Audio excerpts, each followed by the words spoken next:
Gautam Buddha motivational story. एक बार किसी गांव में महात्मा बुद्ध की आगमन घटना हुई। सभी लोग उत्साहित हो गए और विचार करने लगे कि वे क्या भेंट करें। उस गांव में एक गरीब मोची भी रहता था। उसने अपनी योग्यता और समर्पण के साथ एक बहुत ही महत्वपूर्ण योगदान दिया। उसकी कथा सबसे कीमती भाव, आइए सुनते हैं। उसकी इच्छा हुई कि आज नगर में महात्मा आए हैं, सब लोग तो उधर ही गए हैं, आज हमारा काम चलेगा नहीं, आज ये फूल बेचकर ही गुजारा कर लें। वह तालाब के अंदर कीचड़ में घुस गया, कमल के फूल को लेकर आया, केले के पत्ते का दोना बनाया और उसके अंदर कमल का फूल रख दिया। पानी की कुछ बूंदें कमल पर पड़ी हुई हैं और वह बहुत सुंदर दिखाई दे रहा है। इतनी देर में एक सेठ पास आया और आते ही कहा, क्यों फूल बेचने की इच्छा है? आज हम आपको इसके 2 चांदी के रुपए दे सकते हैं। अब उसने सोचा कि 1-2 आने का फूल, इसके 2 रुपए दिए जा रहे हैं। वह आश्चर्य में पड़ गया। इतनी देर में नगर सेठ आया। उसने कहा, भाई फूल बहुत अच्छा है, ये फूल हमें दे दो, हम इसके 10 चांदी के सिक्के दे सकते हैं। मोची ने सोचा, इतना कीमती है ये फूल? नगर सेठ ने मोची को सोच में पड़े देखकर कहा कि अगर पैसे कम हो तो ज़्यादा दिए जा सकते हैं। मोची ने सोचा, क्या बहुत कीमती है ये फूल? नगर सेठ ने कहा, मेरी इच्छा है कि मैं महात्मा के चरणों में यह फूल रखूं, इसलिए इसकी कीमत लगाने लगा हूं। इतनी देर में उस राज्य का मंत्री अपने वाहन पर बैठा हुआ पास आ गया और कहता है, क्या बात है, कैसी भीड़ लगी हुई है? अब लोग कुछ बताते इससे पहले ही उसका ध्यान उस फूल की तरफ गया। उसने पूछा, ये फूल बेचोगे? हम इसके 100 सिक्के दे सकते हैं, क्योंकि महात्मा आए हुए हैं। ये सिक्के तो कोई कीमत नहीं रखते। जब हम ये फूल लेकर जाएंगे तो सारे गांव में चर्चा तो होगी कि महात्मा ने केवल मंत्री का भेंट किया हुआ ही फूल स्वीकार किया।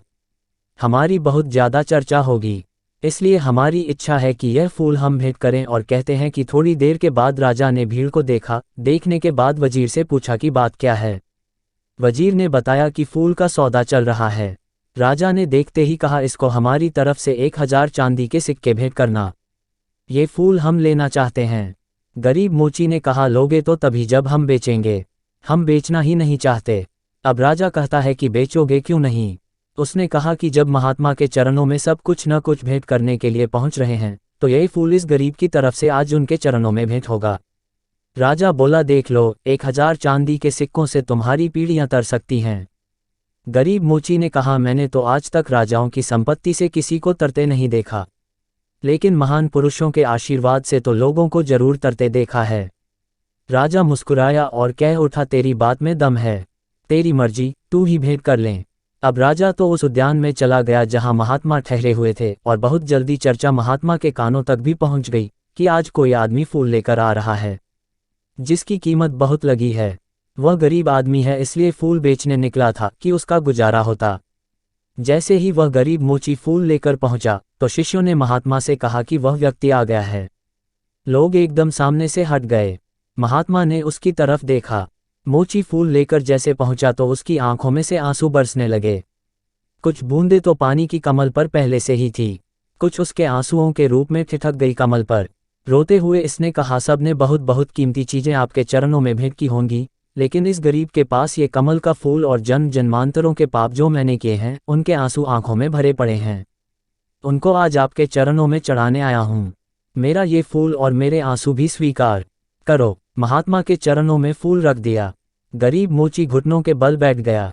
महात्मा बुद्ध ने अपने शिष्य आनंद को बुलाया और कहा, देख रहे हो आनंद, हजारों साल में भी कोई राजा इतना नहीं कमा पाया जितना इस गरीब इंसान ने आज एक पल में ही कमा लिया। इसका समर्पण श्रेष्ठ हो गया, इसने अपने मन का भाव दे दिया।